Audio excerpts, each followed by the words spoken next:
you.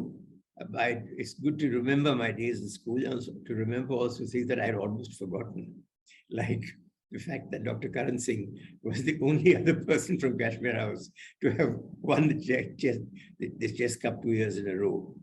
But that it's something that we used to laugh about afterwards. But anyway, I'm delighted and I'm honored that you've asked me to come. It's always an honor to be remembered. It's particularly an honor to be remembered by those who, in a sense, are your peers, even though they are 50 years after you, because we've all been through the same school, the same process of molding that the school does to us. I think that we're all of us who've been to Doon School, whether now or whether in 1935, we are a part of the privileged elite of this country. I think that goes without saying, and all of you know it. But I think what school taught me, and school I think taught teaching you today, I'm pretty certain of it, is that privileges go with duties and obligations. And the more you accept that we are privileged, the more it becomes necessary for all of us to accept the duties that go with it. That, in a sense, I think when I look back yesterday, when I read in detail what you expected of me to do in these 10, 12 minutes, I realized that this is probably the most important message that I have gained from my life and that I would like to pass on to you. The debt that we owe is above all to our country, is really to our society first, to our country, and then to the world, in that order. And the obligations spring from that. And I suppose we all start with having this to some extent imbued in us by our parents, but school really reinforced it, and it reinforced it in a way that I think is unique, because, well, it's common to all boarding schools, but it was unique to Doon School particularly, because we had English teachers still in those days, masters, and who had given their whole lives to the school. And then later on, when I went to Oxford, interacting with another privileged elite straight from school in a privileged university, made me realize how much there was a difference between those who are moving into an area where you have to understand and meet your obligations, and being in a country where people have understood those and take it for granted that they have to meet them because they've been in effect masters of the world for 100 years. That contrast was very important. And I think both the sense of envy, some desire to emulate, but a lot of sense of fellowship that developed at Oxford reinforced what had happened, what I learned in school. I think your brief to me talked about obstacles, but I think it's more important to talk of them as challenges. I don't think any of us are going to really face, or I have not faced, and most of you, I hope, will not have to face the kind of obstacles that common people in India face day in and day out. Whether they deal with the government, whether they deal with police, whether they deal with the headmen in their villages, that's a level of obstacles we'll not know. But I think all of us have challenges.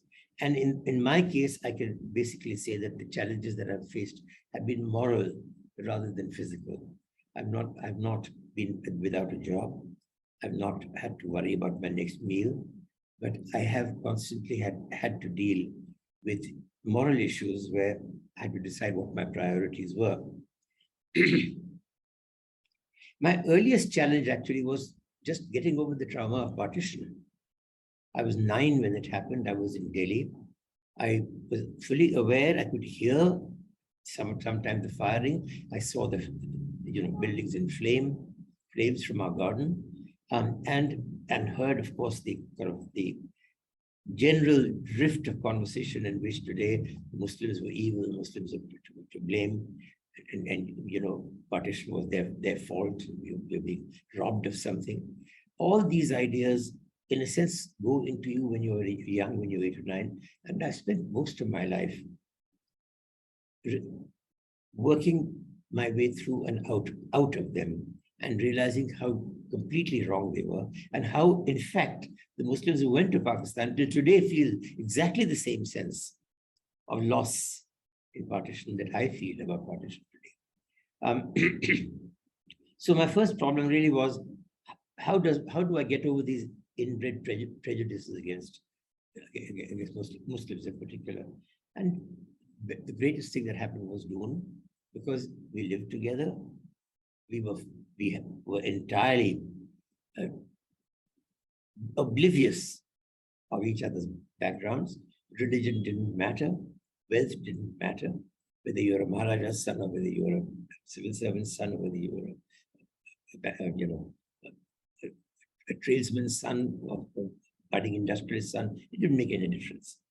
And that sense of fundamental equality, it has remained with me all through my life. The second challenge really was, for me, actually happened in an unexpected way. After Oxford, I got a job at the UN, and it was a good job. I was there with the UN for about 5 years, but I didn't want to stay there. I really wanted to come back, and I couldn't find a way back easily. Eventually, I did find it. I asked for a field assignment in the UNDP, and I got posted to Damascus, which was halfway back to India. I was still with the UN, but I was in a developing country, and I was doing useful work. And then I came back on home leave, and felt it just couldn't leave and go back again. I had found what I wanted, what I needed to do for the rest of my life. I resigned from the UN and I became a journalist. Since becoming a journalist, the obstacles, the challenges, if you like, that one has faced have always been moral. The central challenge in my 25 years of journalism and the 20 years since then that I've been a columnist and an author is, where does my primary duty lie? Does it lie to my employers and to those in turn with whom they interact, or does it lie to my readers first?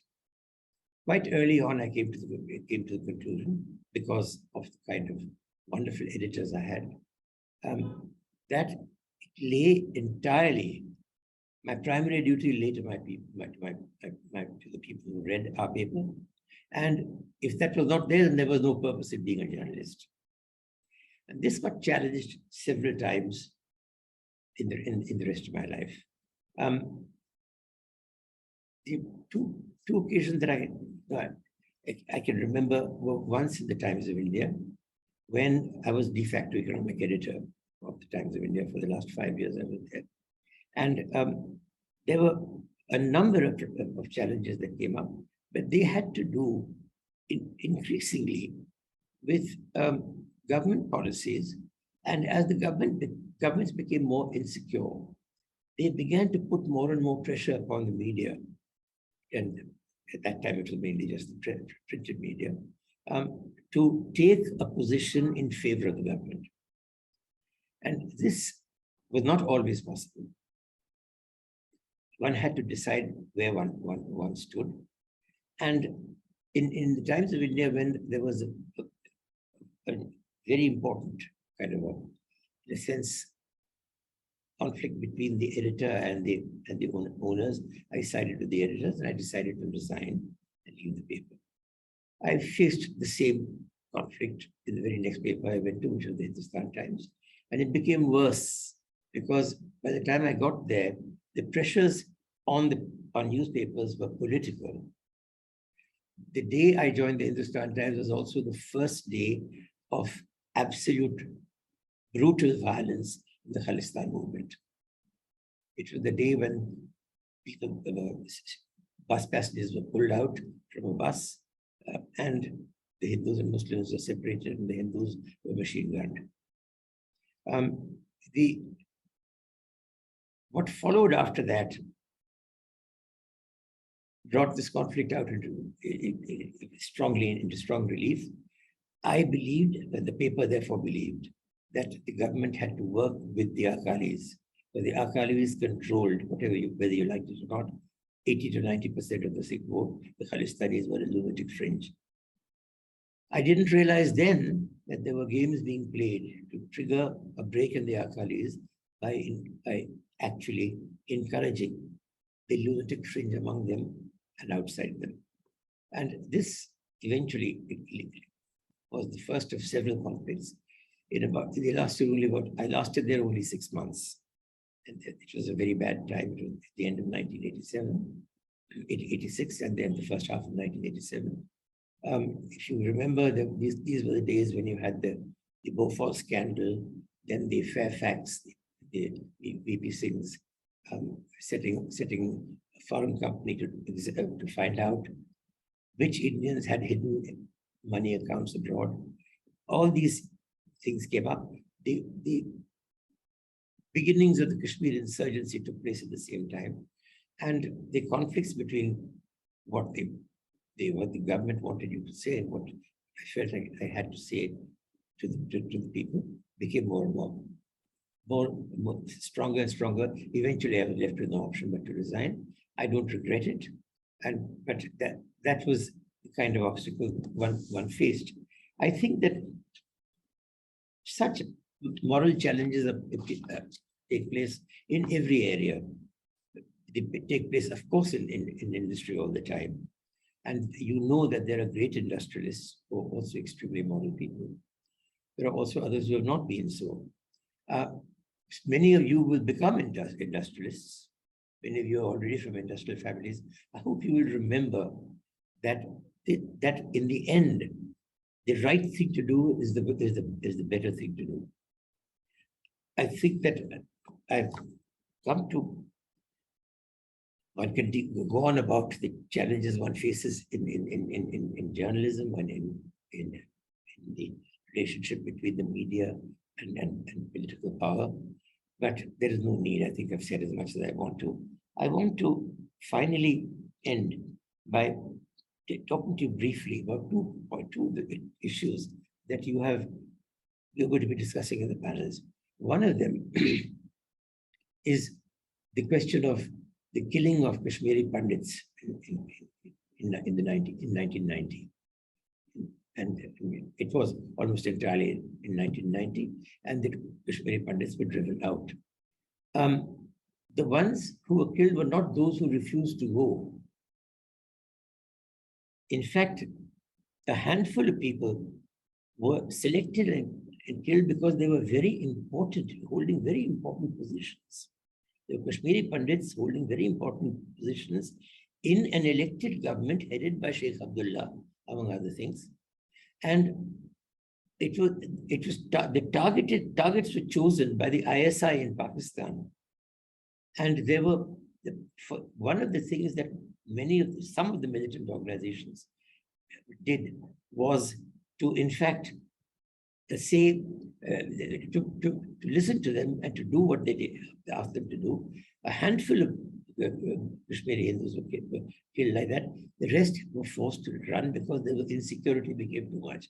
I was there, I talked to them, and I know that they knew that they were, in fact, even the JKLF guardrails were trying to protect them, but that this protection was not possible because there were many factions within the militants. I'm going to therefore stop there. The second point is on Ukraine. There is the Ukraine war going on. One of your panels will be discussing it.